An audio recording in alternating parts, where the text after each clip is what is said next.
Morning. All right, awesome. As we have some folks trickle in, we do have a really great, robust panel of speakers today and a lot to go over. So I'm going to go ahead and get started and really appreciate you all taking time to join us today for our webinar, Long-Acting Injectable PrEP Implementation Updates. My name is Nicole Elenoff, and I'm a senior manager on NASDAQ's prevention team. I'm joined by my incredible colleague, Tim Horn, director of our medication and access and pricing team. And today we'll be talking more about long-acting injectable PrEP implementation. This webinar will feature 3 different programs. We'll have a state PrEP drug assistance program, a community-based organization, and a large specialty pharmacy network joining us, and I will be introducing our speakers shortly. This webinar is scheduled to last for 75 minutes, including time for questions and answers. Please keep your lines muted to ensure good sound quality. As we go through the presentations, please feel free to add your questions to the chat. And we will be having a Q&A at the end of the webinar. This meeting will be recorded, and the slides and recording will be made available to you after the webinar. This webinar was made possible by the Centers for Disease Control and Prevention, PS 19-1906 Component A Cooperative Agreement, and really appreciate all of their support for this work. So to provide an overview of what we'll be discussing today, before we hear from our amazing panel of speakers, I'll be sharing a brief overview of the Purpose 1 study about lenacapavir, as that is one of the newer long-acting injectable PrEP updates. And then we'll be jumping into our presentations from our health department, community health center, and specialty pharmacy speakers, and then our Q&A. All right, so I'm going to share a little bit about the Purpose 1 study. I know that lenacapavir, there's been a lot of updates in the last month or so, so just wanted to provide a little overview of what's going on. So Purpose 1 is first in a suite of clinical trials of lenacapavir as PrEP. The others include Purpose 2, a large study in gay and bisexual men and trans people who have sex with men, in the Americas, South Africa, and Thailand. Purpose 3 and 4 are smaller US-based studies enrolling respectively cisgender women and people who inject drugs. And Purpose 4 is only the second controlled study to look at PrEP in this population. Not included here is Purpose 5, which is enrolling people at high risk of HIV in France and the UK, added more recently to ensure adequate European data. So Purpose 1 involved 25 trial sites across South Africa and 3 in Uganda. All study volunteers were cisgender girls and women between ages 16 and 25 and were sexually active. And the way they defined sexually active was at least one incident of vaginal intercourse with a cisgender male within 3 months before enrolling in the trial. 5,338 people were enrolled and randomized into one of 3 groups. So 2,134 people received active lenacapavir injections every 6 months after taking an oral version of lenacapavir on the first and second day of their participation. 2,136 women received active Descovy, and 1,608 women received active Truvada. Because no placebo was used with which to compare the efficacy of lenacapavir, the researchers used the background incidence of HIV among young women in these 2 countries. The background incidence was 2.4%, or 2.4 infections in every 100 women between 16 and 26 years of age per year. Excuse me. The study began in August 2021, and last month, the trial's data monitoring committee ordered its early close and to offer all study participants lenacapavir. What prompted the closure was something that is rarely seen in clinical trials, 100% efficacy associated with any of the drugs studied. In the case of Purpose 1, compared to 39 infections in the Descovy group and 16 infections in the Truvada group, there were no infections in the lenacapavir group. Compared to the 2.4% background incidence established for the trial, the incidence in the Descovy group was 2% and 1.7% in the Truvada group. And in the lenacapavir group, however, the incidence was 0% of first in any clinical trial of a PrEP modality. In addition to the results recently shared by Gilead Sciences, the results of this study have recently been published in the New England Journal of Medicine, and the results of Purpose 2 are expected later this year or in early 2025. So a lot has happened in this PrEP space. We've had the long-acting injectable Apretude or long-acting injectable cabotegravir that was released in FDA approved in 2021. And wanted to share this updated infographic from our partners at AVAC that detail the future of antiretroviral-based prevention. And as I mentioned, we currently have one long-acting injectable modality for PrEP, but more are on its way, as well as other multi-purpose prevention technologies. So very exciting to be in the biomedical intervention space. So with that, I'd like to welcome our presenters to speak about their amazing work and their programs. This really is, they're the star of the show. So very excited to get our introductions going. So we will be hearing from four speakers from 3 different organizations, and really excited to introduce them. So Alejandro Contreras, or Ali, serves as the Strategic Development Unit Chief at the Office of AIDS within the California Department of Public Health. With a master's degree in social work, Ale has dedicated their professional career to advancing trans health equity and HIV treatment and prevention. And since 2020, they have been an integral part of the Department of Public Health. Welcome. After we hear from Ale, we're going to be hearing from folks at the Damien Center, and that will be Nick Sanders and Angela Mattingly. Nick is the Senior Prevention Program Manager at Damien Center. He received his degree in psychology and sociology from Indiana University, and Nick oversees medical case management programming for PrEP, gender-affirming care, and viral hepatitis C, caseloads via telehealth and in-person service. Over the last 6 years at Damien Center, Nick has implemented and managed the programmatic growth of a small 150-patient PrEP caseload to the 1,500 size that it is now, while expanding his focus to accessible gender-affirming care services and hepatitis C treatment in the state of Indiana. While Nick's responsibilities have increased over the years, his mission remains the same: to provide inclusive and competent HIV prevention and hepatitis C programming that is accessible to the communities and disproportionately affected by HIV and hepatitis C. Snaps to our first couple speakers. Angela Mattingly is a PharmD and a pharmacist at Damien Center, the oldest and largest HIV/AIDS service organization in Indiana. She received her Doctor of Pharmacy degree from Purdue University and completed a PGY1 pharmacy residency from the University of Missouri, Kansas City, and Walgreens. While working in Kansas City, she became credentialed through the American Academy of HIV Medicine as an HIV pharmacist.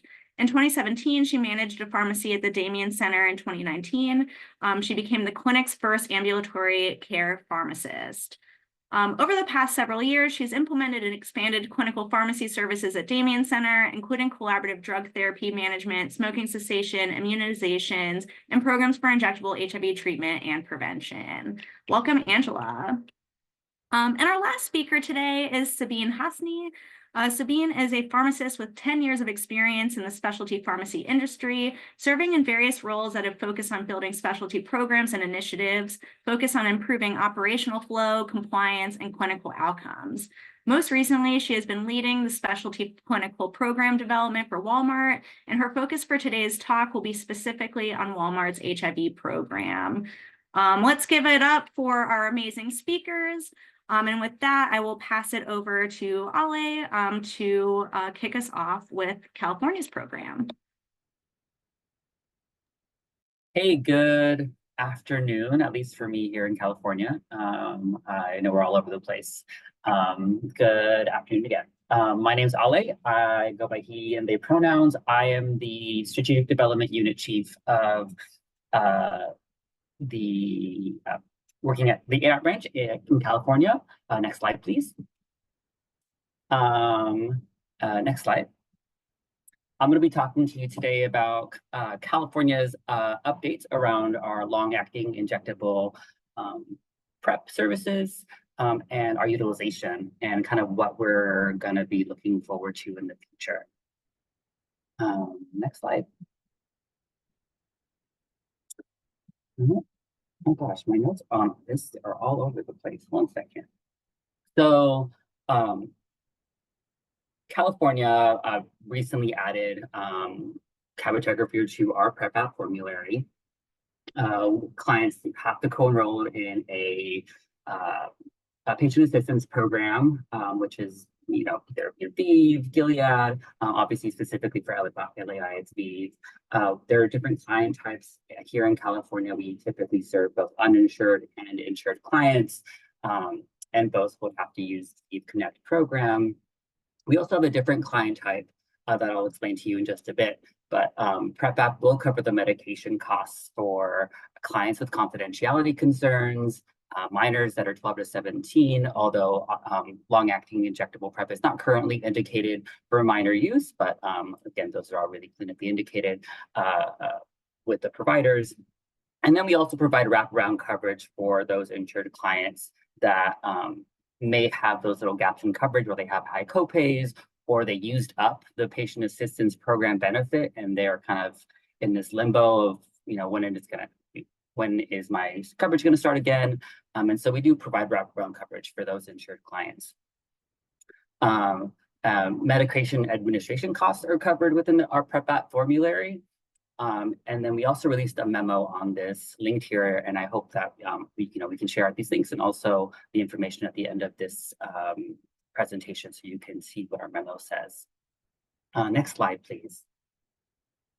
Here's just a little matrix of kind of eligibility criteria for different client types.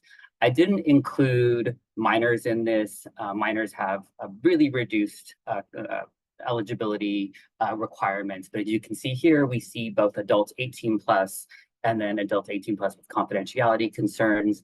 And you see here that we require, quite few items for those with confidentiality concerns, proof of ID, HIV negative status, and they're currently living in California.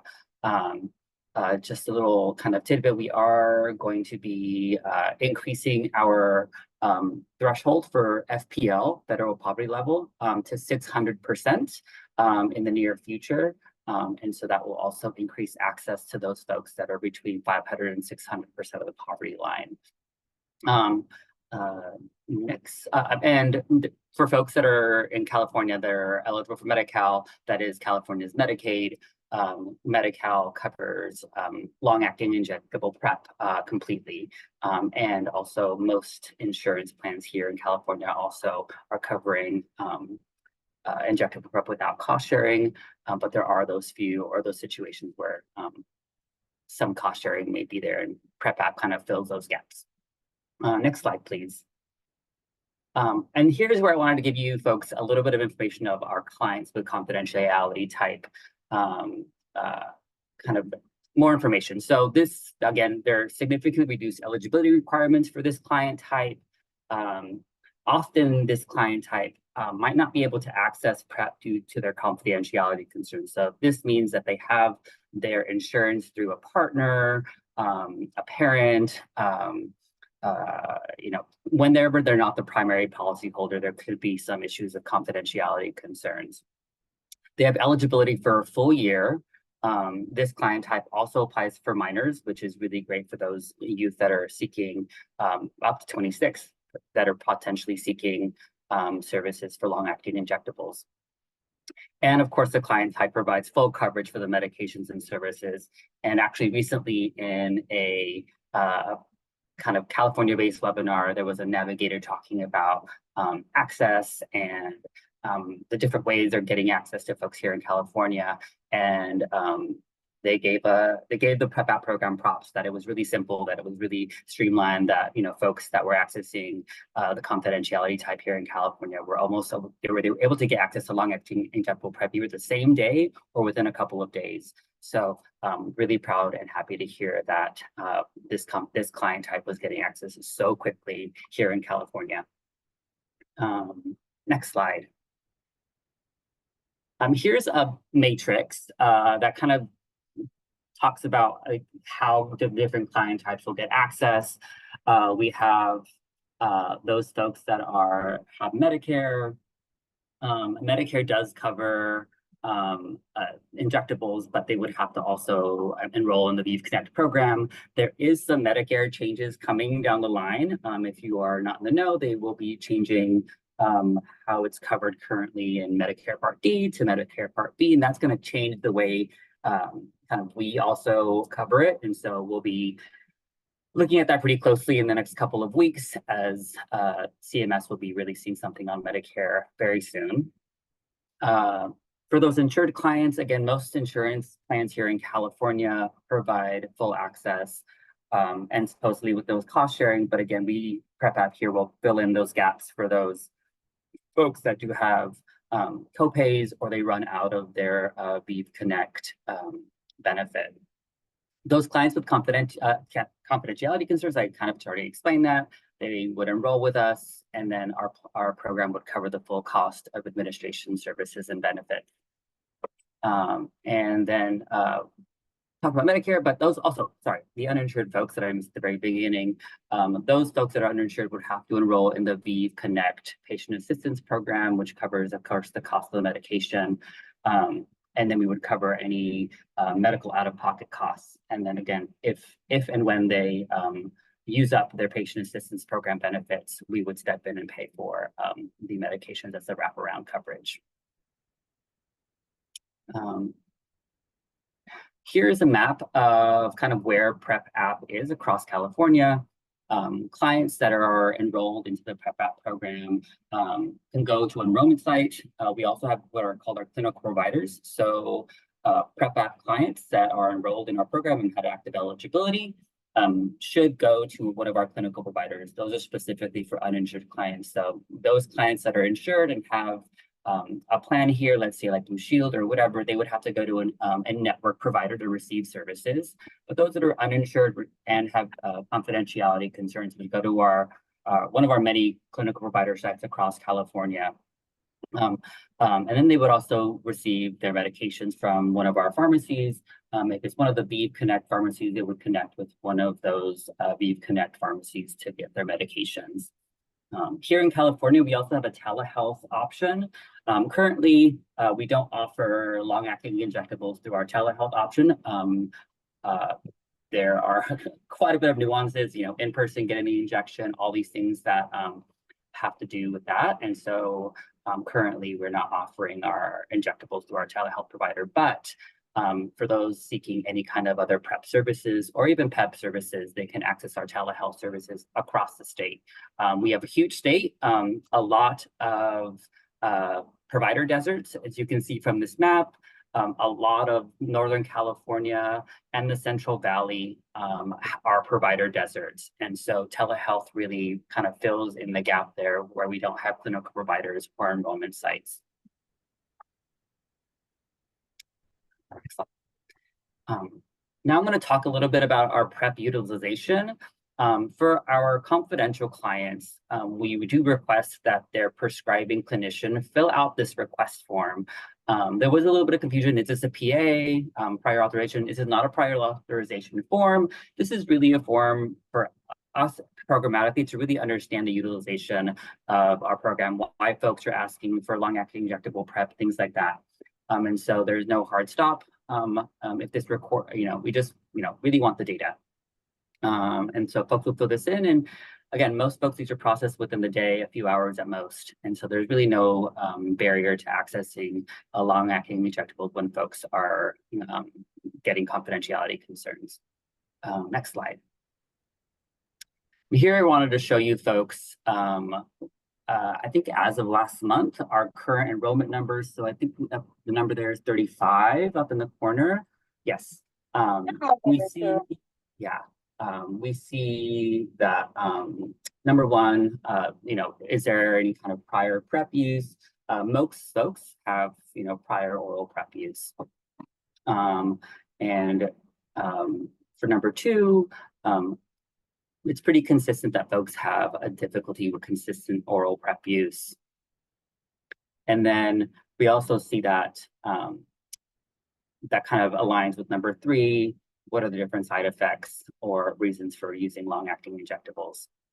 And it's typically an issue with daily pill use. Next slide. And overall, here's kind of information specifically for PrEP app clients. We have 53 total PrEP app clients accessing long-acting injectable PrEP. 12 of those clients have Medicare. One of those clients has private insurance. 90% of our long-acting injectable clients are in the Palm Springs, Los Angeles, Long Beach, and San Diego areas. And about 98% of our long-acting injectable clients identify as male. And about 90% of our long-acting injectable PrEP starts actually were in January and February of this year. We released our memo in December. And so we really had a kind of an uptick there. And over the last few months, we've had less than 10 clients per month enrolling into this confidentiality program or into long-acting injectable PrEP. Next slide. And to talk about future modalities, specifically lenacapavir, we are anticipating commercial availability in mid-2025 based off the Purpose 1 results that were already released and the upcoming Purpose 2 results from Gilead. And California will respond very similarly to how we responded to Apretude. We will provide, wraparound services. We will be adding it to our formulary after doing, cost analysis, all the kind of internal state stuff that we have to do with our budget. Medi-Cal has historically moved pretty quickly to add new PrEP agents to their formulary without a prior authorization. So we could see Medi-Cal covering this just as soon as we are. And of course, I just talked about that Medicare is making changes to switch from Part D to Part B, but they will also be including injectables in their language as well. So we hope that by mid next year, we'll all here in California be on the same page as far as Medi-Cal, PrEP app, and the other services here. But we do have to kind of do a little bit of advocacy with some of our private insurers and make sure that they are providing long-acting injectable PrEP with no cost sharing and providing advocacy on that end and making sure those, those insurers are following the guidances. Next slide. And that's it. Thank you for letting me talk to you about California. Here's my information. I've got the link here to our management memo on the addition of Apretude to our formulary, so more information there. And if you have questions, you could always reach out by email. Thank you so much. Going to pass it over to our, our presenters from Damien Center. Hello, everyone. My name is Nick Sanders. I use he, him pronouns. I'm the Senior Prevention Program Manager at the Damien Center that's located in Indianapolis, Indiana. Today we're going to be talking about, Apretude. Next slide, please. Quick little demonstration. This is me and my coworker Angela Mattingly. Angela and I have both are going to provide our insight on when we started thinking about providing Apretude at Damien Center, and then the implementation that it took to kind of get us there. Next slide. Little context, this to kind of provide a little bit of the setting about like what Damien Center Clinic looks like. So we're clinic staff, including physicians, nurse practitioners, registered nurses, medical assistants, clinical pharmacists. We do have a special opportunity to have we have a Damien pharmacy on site. It's a pharmacy that's part of our clinic, as well as a laboratory on site. Within our clinic, we do provide primary care, HIV prevention, STI treatment and prevention, and also hepatitis C treatment. Next slide, please. program initiation. After FDA approval in December of 2021, started with injectable HIV treatment in 2020, and used much of the same process for injectable PrEP. First injection at Damien Center was provided in February of 2023. It did take us about a year after FDA approval to fully implement CAB-LA within our clinic. A lot, at the time, we were going through a lot of considerations as it relates to this being the first modality that wasn't oral for HIV prevention for PrEP. Trying to figure out when it comes to insurance coverage, are we going to use a medical benefit, or we're going to go through the pharmaceutical benefit? So that did take a lot of kind of back and forth to try to really have a lot of that set planned out before we started offering it to our clients. From February 2023, our program has grown. As of July 2012, we have about 150 active clients that are regularly taking CAB-LA or Apretude. 38 have discontinued since we started implementing this program for reasons that include insurance changes, either moving out of state where they are not able to come in for regular appointments, lack of attendance. So we do know that there's a window period of to get your follow-up injections. Some clients really kind of struggled with that, and when they would move out of their window, getting them back on the oral PrEP was our top priority. Change in relationship status, so where PrEP was no longer a priority for them when it comes to HIV prevention, and wanting to maybe seek out other methods of prevention. Side effects, ideally, injection site reaction was probably more adverse than some of our patients had expected, and chose to discontinue and return back to oral PrEP medication. Patients that stop due to side effects primarily report injection site reactions. Next slide, please.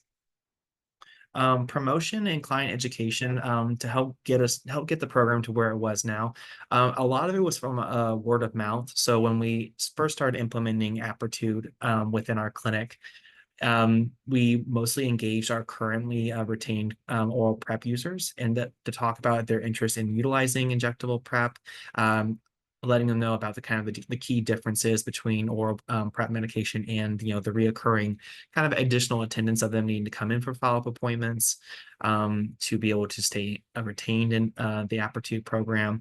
Discussion with providers or pharmacists for these established patients. So a lot of times they're coming in for their follow-up visits, indicating interest because maybe they had heard about it through word of mouth, through some advertisements they saw online or on TV, and this allowed for a lot more buy-in. Also, our PrEP navigation team is fairly robust, letting all of our clients who might be interested in PrEP to inform them about what the commitment to be on injectable PrEP, and if that's something that they might be interested in. If interested, we would also kind of go through that PA as far as identifying what coverage would look like, is the PA required, and then is there a feasible pathway for them to get on injectable PrEP.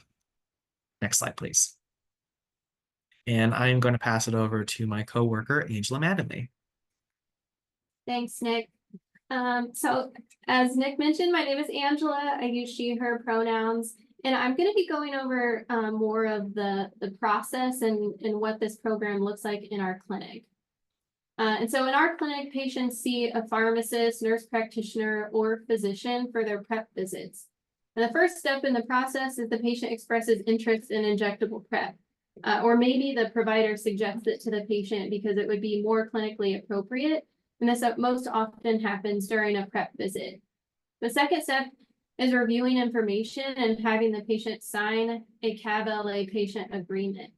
So we decided early on to do a patient agreement, and really all that is just everything that the pharmacist or provider has already gone over with the patient, information about what the treatment is and what the schedule looks like. And also they do have to check off that if their insurance changes or if they intend to discontinue injectable PrEP, that they will let us know so that we can make a game plan together to do that. So after the patient's expressed interest, the provider or pharmacist will provide education, review key pieces of information from the chart, like make sure that they have a negative HIV status, look at their visit attendance if the patient's already established with us, We'll also ask about gluteal implants and silicone injections, because that may impact the ability for us to do the injections. And then we'll review their hepatitis B serologies. This is especially important for patients currently on oral PrEP because switching would pose a risk for patients with active hepatitis B. The third step, a referral is made and assigned to one of our clinical pharmacy staff. I am one of those. We track our patients on injectable PrEP using an internal referral system, and those referrals are attached to each patient's chart. In the referral, we document prior authorization information. The clinical pharmacist reviews that clinical information again, includes a check for drug interactions, and if everything looks good, an order for CAB-LA is sent to our on-site pharmacy for benefit investigation.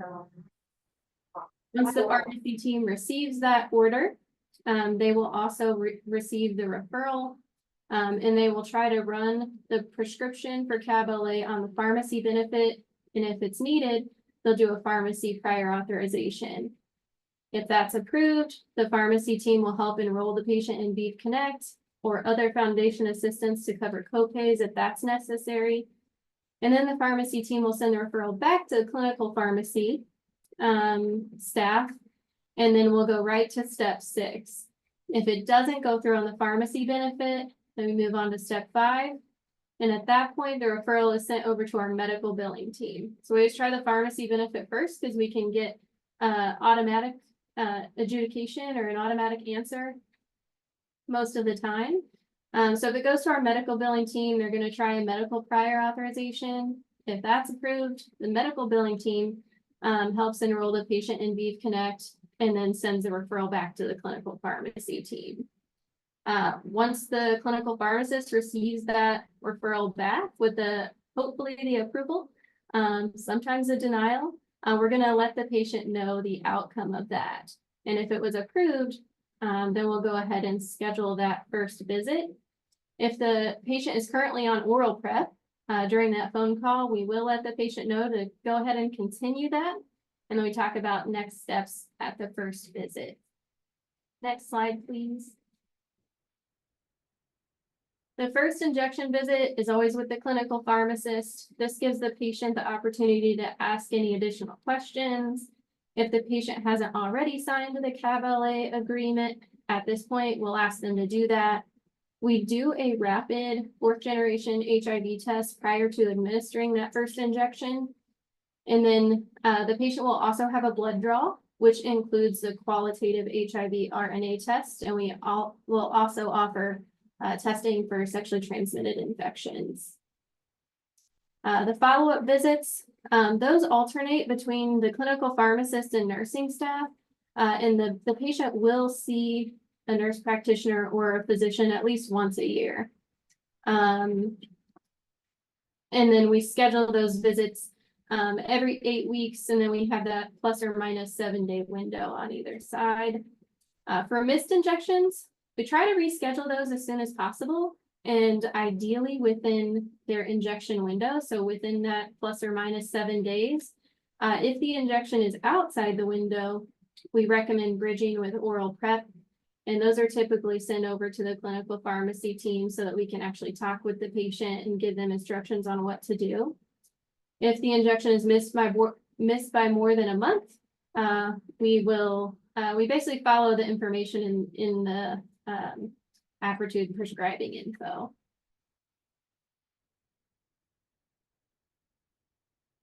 And on this slide, we just have our laboratory schedule. So again, prior to initiation, before the patient's scheduled for that first injection, we're going to look at hepatitis B serologies.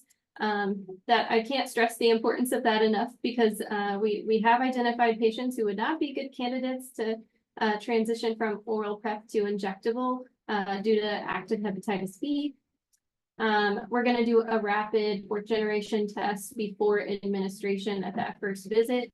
And then we do the combined HIV antigen antibody test and a qualitative RNA at every injection visit. And then the table to the right is just directly out of the PrEP guidelines. And we follow that as far as the other testing that we offer. Next slide, please. So our what we do is considered white bagging. Our pharmacy fulfills the order regardless if we're going to be billing the pharmacy or the medical benefit. And that allows us to ensure that the medication is ready prior to the visit. So it creates a little bit more cohesiveness in the process. If it is medical billing, I've listed out the codes that we use for the visit. I do want to point out, though, that ICD-10 for both the medical and the pharmacy is incorrect. We now use the ICD-10 Z29.81, which is Encounter for HIV Pre-Exposure Prophylaxis. So I apologize. I included an old ICD-10 on here. And then if it goes through the pharmacy benefit, we're using primarily the same codes, but we're just not billing for the drug in that case because the pharmacy has already done that. Next slide, please. For lessons learned, it took us about a year to fully work on the kind of like the back end planning before implementing this program. People want injectable PrEP. Having an additional modality for HIV prevention is always a win for our clients to both, when it comes to accessibility and just meeting their needs where they're at. It is important to consider growth of that program. For us, it was considering realistic capacity limitations and resources needed to accommodate that additional growth. Clients aren't coming in once every 11 weeks. Clients, coming in about almost half as much. And so anticipating that additional workflow for both just space while clients wait to get their injections, waiting the 15 minutes or 20 minutes as recommended after their injections, and also having the clinical support staff and the non-clinical support staff at capacity to be able to meet those needs as they look. We don't want to overlook administrative burden. What we didn't expect is how quickly this program would grow. And so to that point, we are having to be even a little bit more choosy with clients that might be eligible for aptitude while looking at, attendance history to their PrEP appointments. Is this something that they do really want? Understanding that, like, if they miss their appointments, we do have capacity restraints that, maybe aren't going to be the most accommodating for them to reach to come in to get their follow-up injection within their window period. So this was something that we really wanted to kind of stress for anyone that wants to build and or start their own aptitude program. The whole team is needed for this. So initially, we leaned into our PrEP champions, but later need buy-in from multiple clinical and non-clinical disciplines to ensure success of this program. It does take a village to be able to provide this service and meet those clients' needs where they're at. And that was something that, we quickly learned after our first year. Additionally, we did underestimate the time required for scheduling and rescheduling. We are, to be fair, a clinic, we are a 9-to-5 clinic. That doesn't always work for a bunch of our clients. And so allowing for accessibility and capacity growth for, to allow clients who maybe will miss their injections will probably be inevitable, and having the capacity to effectively get those clients in to continue their retained care. This was something that we had learned and are continuing to pivot towards as this program grows. Next slide, please. All right, so looking ahead, and I think that the looking ahead piece is really important because injectables aren't going anywhere. I think they're the way of the future. So we're just going to be seeing more and more of them.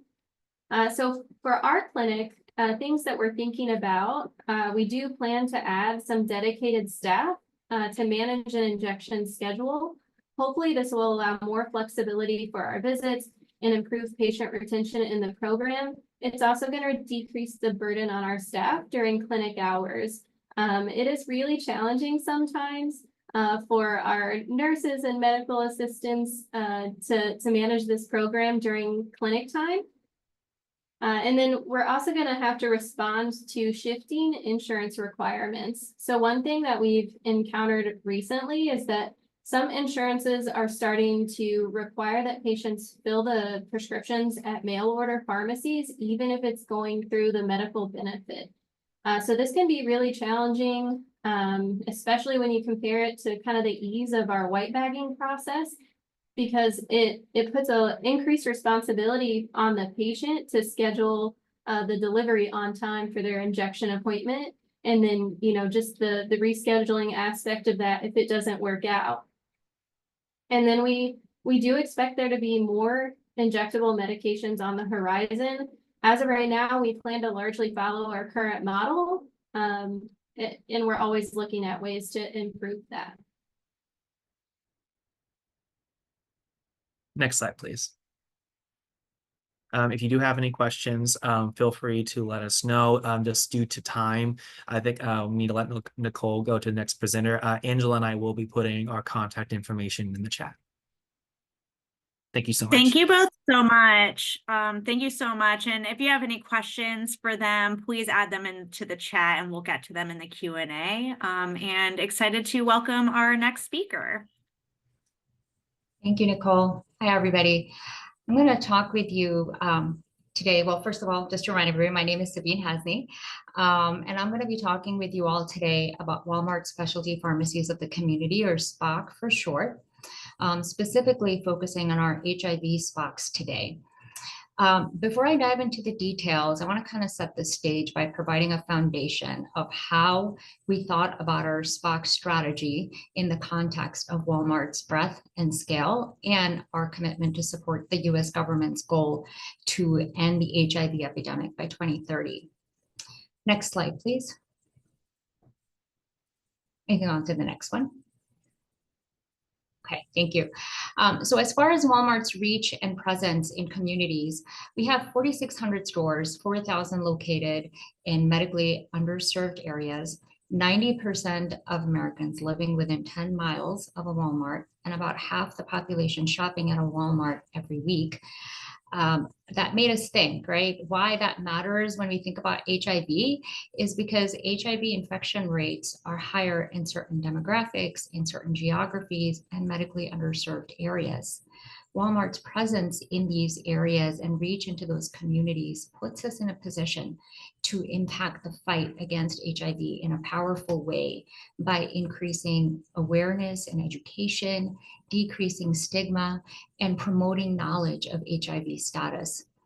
And so with this in mind, we challenged ourselves to think about how we can bring specialty care to our communities and do our part towards HIV eradication. Next slide, please. So specialty traditionally has been thought of as a male-only model with little consideration for retail as a channel. The perception tends to be that the clinical care in the community pharmacy setting is limited or less equal to the care coming from a central specialty pharmacy.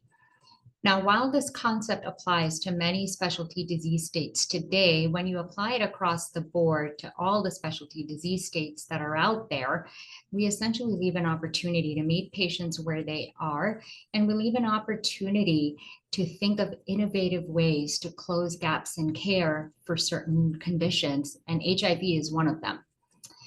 At Walmart, we've been able to roll out the specialty HIV programs across the country and implement these programs with the high-touch care and wraparound services needed by patients with HIV or those at risk for HIV. In fact, over the last 12 to 18 months, we've opened 89 SPOCs across 11 states, and 20 of these provide point-of-care screening for HIV as well. The staff training and services at these SPOCs are disease-focused and patient-centered and contain the elements that generally come to mind when you hear the word specialty pharmacy. I want to talk about that more in the next slide. Right. So what is a SPOC, Specialty Pharmacy of the Community? So a SPOC is a Walmart community pharmacy with specialty trained pharmacy staff and possesses several other features as part of the overall specialty offering. The training includes HIV-specific content that we have developed in partnership with the Elton John AIDS Foundation and Duke University. The training content focuses on prevention, treatment, and stigma reduction. In addition to that, we have drug-specific clinical training, mental health support training, cultural competency, and motivational interview training. Apart from the training itself, the SPOCs have secondary specialty designations that allow them to participate in networks and condition-specific specialty services, including point-of-care screening, care plans, and disease-focused brochures and condition guides. All of our stores have specialty accreditation and are backed by contracting and reporting strategies. So in a nutshell, the larger strategy that SPOCs help support is about expanding the traditional centralized model to an omni-channel approach that includes expanded scope of services by pharmacists, administration of injections, injection training, and overall holistic care for patients. That includes things like eating right and mental health support. So on the next slide, let's take a look at what this means for patients. So the fact that SPOCs are integrated within the existing brick and mortar Walmart locations offers several advantages. A big one is normalizing care through everyday channels. And what that means is that patients can get HIV education, a customized care plan, and information about community support resources in a stigma-free environment from their community pharmacist, right? And all of this can be done while they're there to do their grocery shopping or maybe picking up a prescription or getting a flu shot. So we know that patients visit pharmacies 12 times more than they visit their primary care provider. And what that means is that so many times there's already a trusting relationship between those seeking support and their pharmacist. The SPOCs essentially build on that relationship.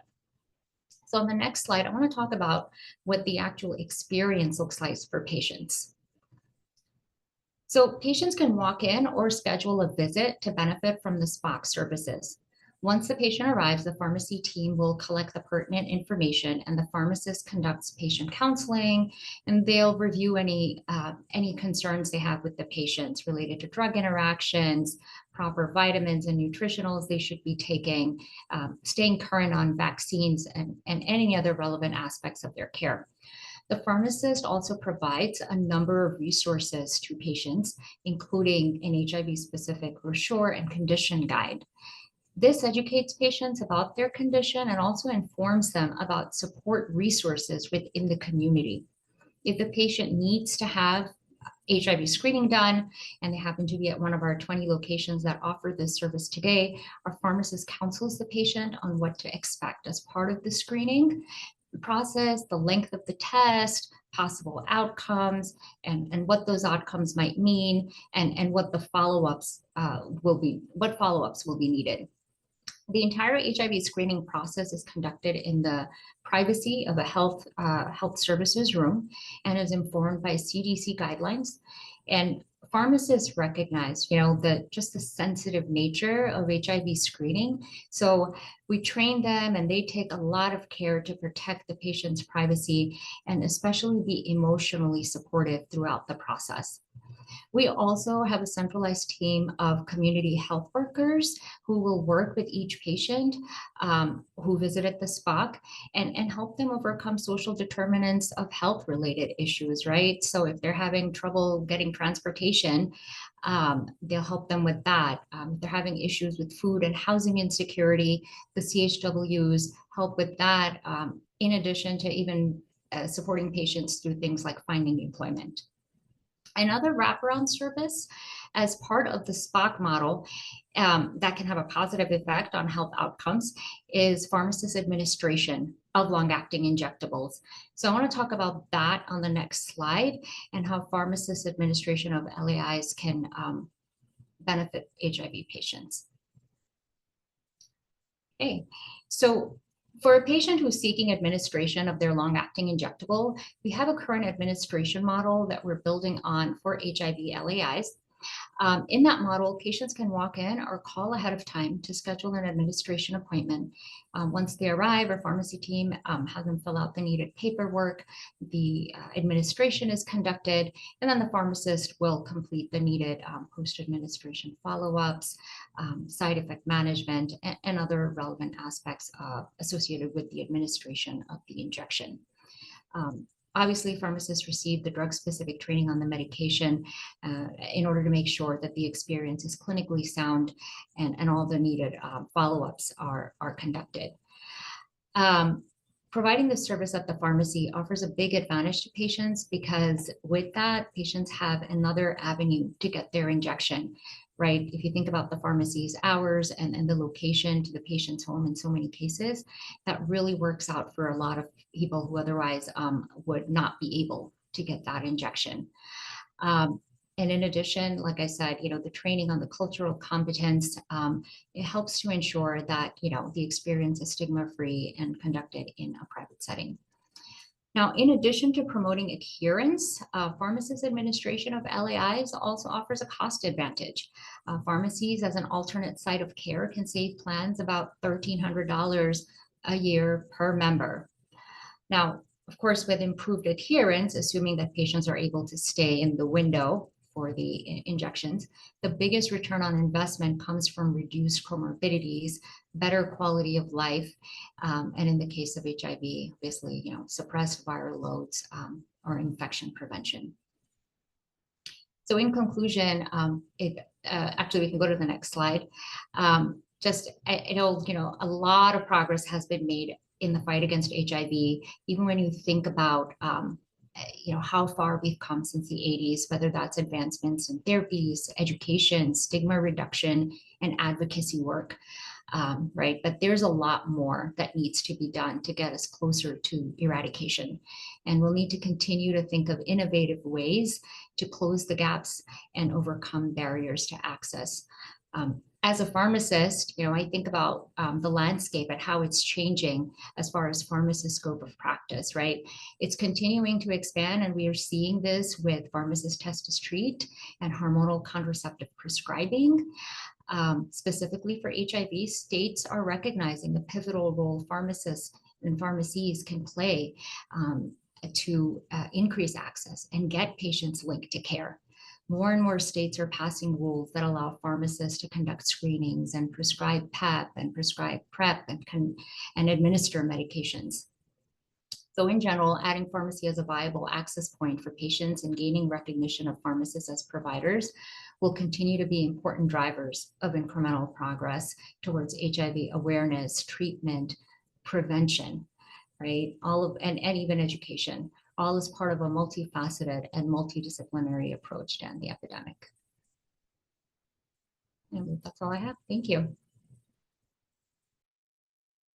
Thank you so much, Sabeen. That was incredible. And yeah, really, really great presentations from all of you. Thank you so much.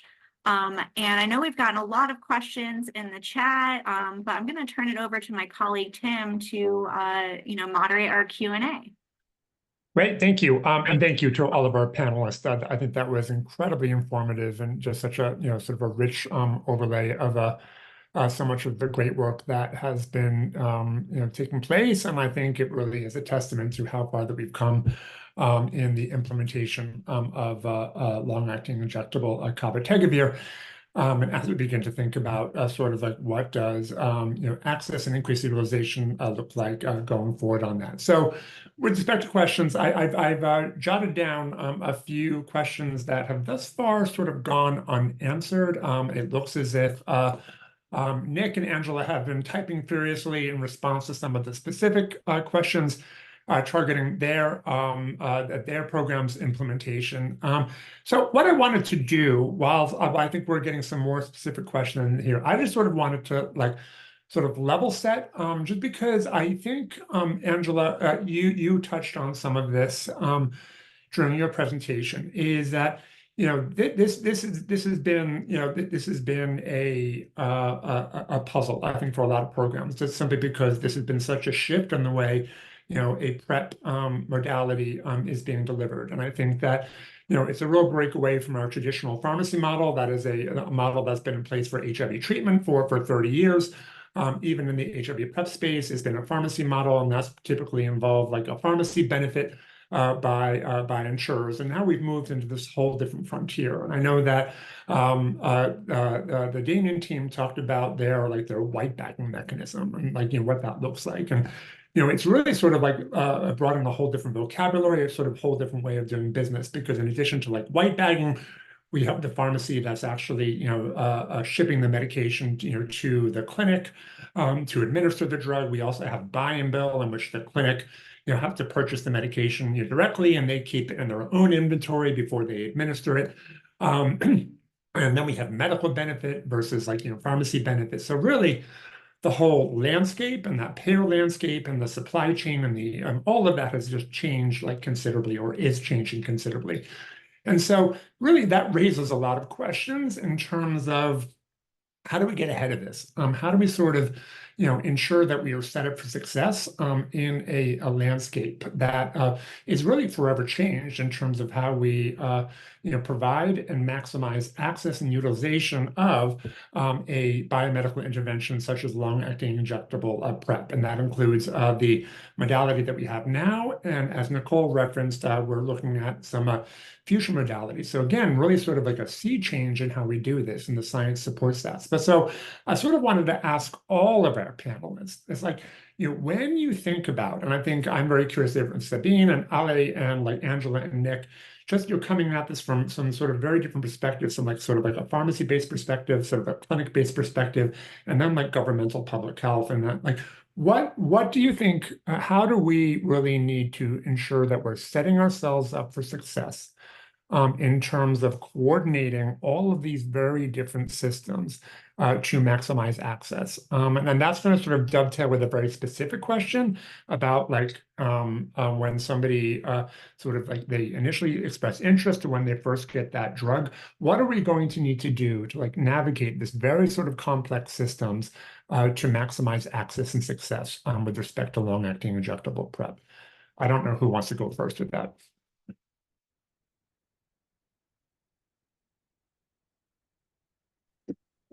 I'll go first. Angela, you're muted.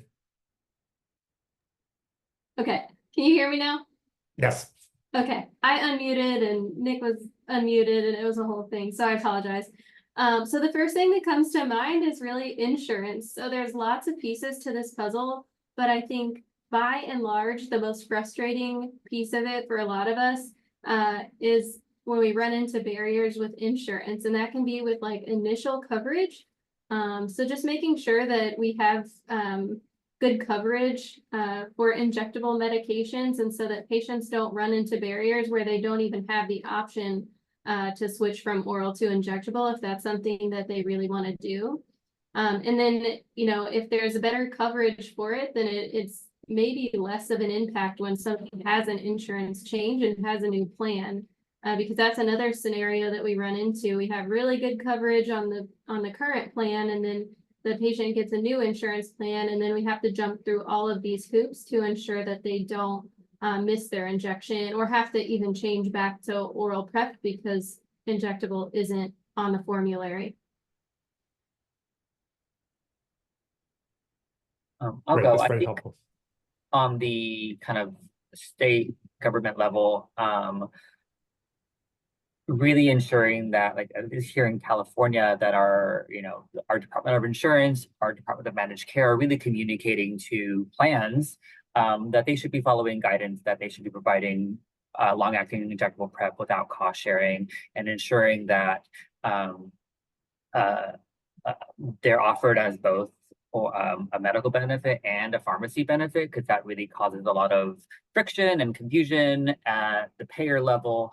And specifically, I think and even private insurance like Kaiser, making sure that all of these systems are set up to be able to accept patient assistance programs, that and even patient assistance programs are up to date with the Medicare changes, or even the changes that are coming for all these clients that may now have access to this. So really giving correct guidance that and allowing clients and navigators to then submit complaints or some way to give feedback to their plans so that they are actually following these guidance and these policies, so that those clients are not having any cost sharing with these services.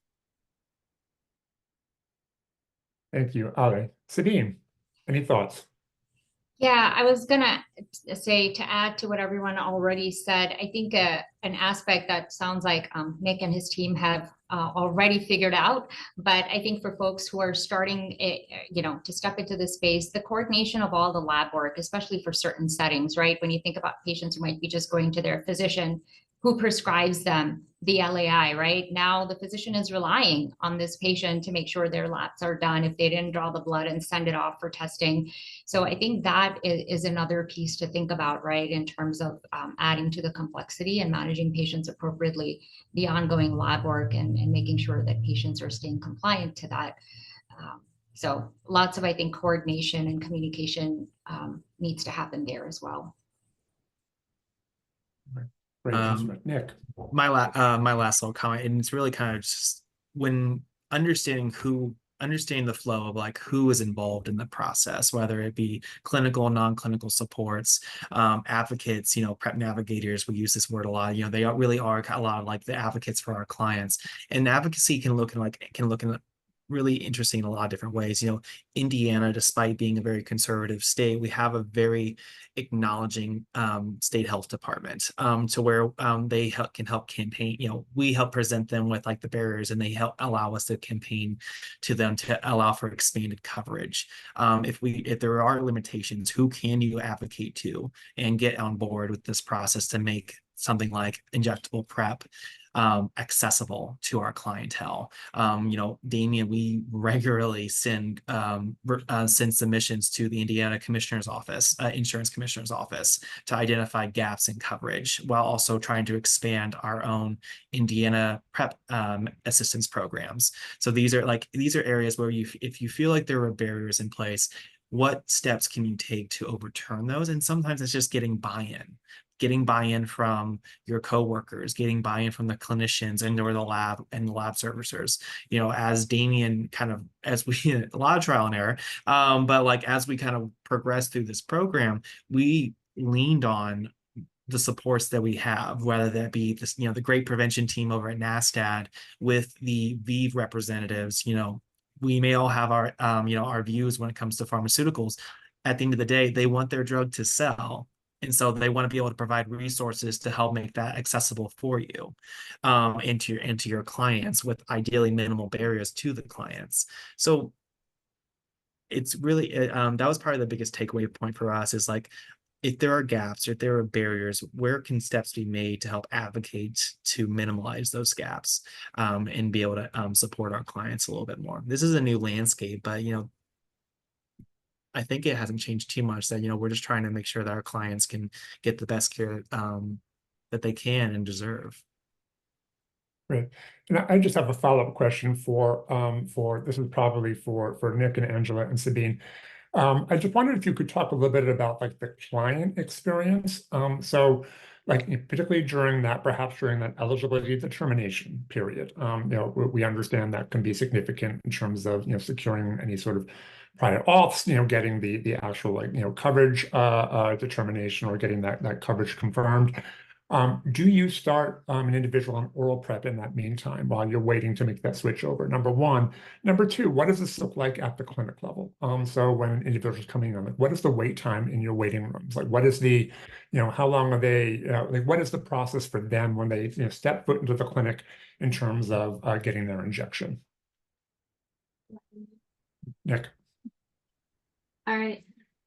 So yes, if a patient is presenting to clinic with the goal of starting injectable PrEP, oftentimes the conversation is, well, we're not going to start you on injectable PrEP today. So would you like to start on oral PrEP until we can get that approved? And most patients choose to go ahead and start on oral PrEP. And we do that the same day. We utilize a rapid HIV test during that visit. And so we do talk to them about what the process will be. We always start with the insurance investigation, and we do a lot of the legwork for that. So we try to make it as easy as possible for them.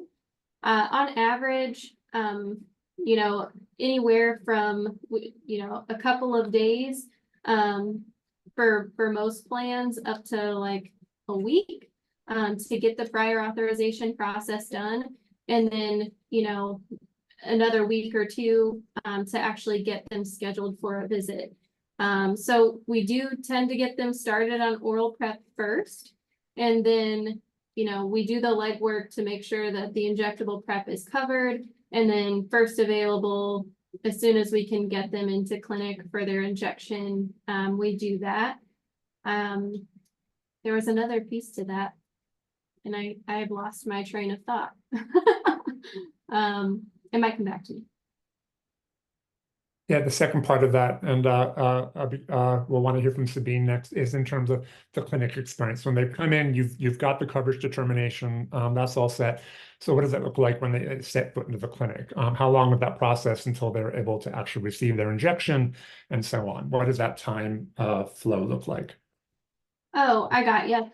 So when the patient checks in for their injection appointment, I think I mentioned that they meet with a clinical pharmacist for that visit.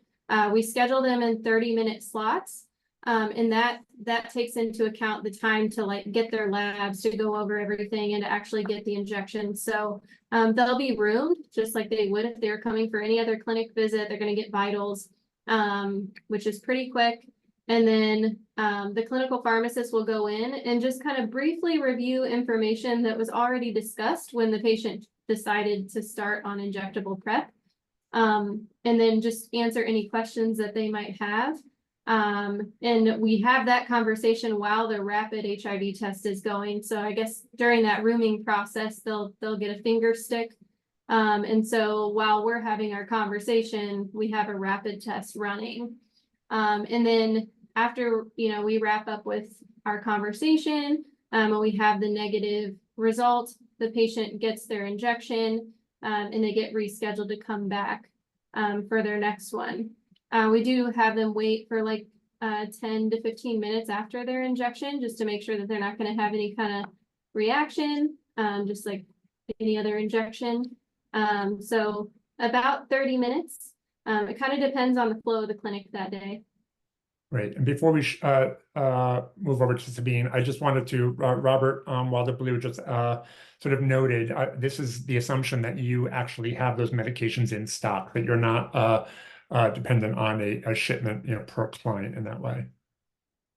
Yeah, so that's what I mentioned about the white bagging. So our pharmacy does order the injection, they order the medication for the specific patient, and they've already figured out, you know, how it's going to be billed, but it is ready to go for their appointment before they even arrive.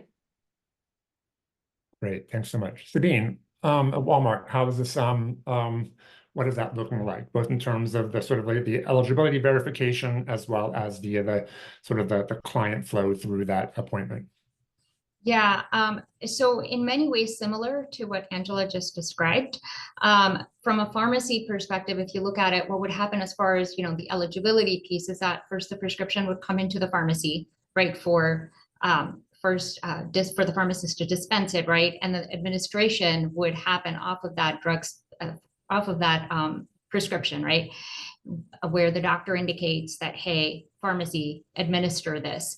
So as a part of that process, the prior authorization and all of those things for administration and everything would occur behind the scenes. And that wait time can be, you know, from a few days to typically anywhere from like a week to maybe 10 days if that prior authorization is needed. But once we get that to go through, the prescription is dispensed in the system, right? And then you'd call the patient, letting them know that it's ready. And once they come in, then all of the other pieces would be similar, right? In terms of like the rapid test that needs to be conducted and all the other reviews, checking off to make sure that we have the needed labs and all of those things before actually administering, and obviously then doing the post-observation. Great, thanks. Thank you. At this time, we'd invite folks to come off mute, raise your hands if you wanted to chime in with any thoughts, comments, any questions for our panelists.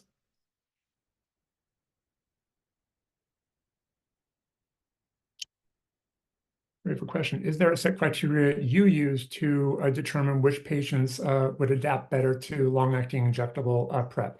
So I think that's a great question for both our Damien Center colleagues as well as Sabeen at Walmart. Like, is there sort of any criteria that you use in that sort of clinical determination for long-acting injectable PrEP?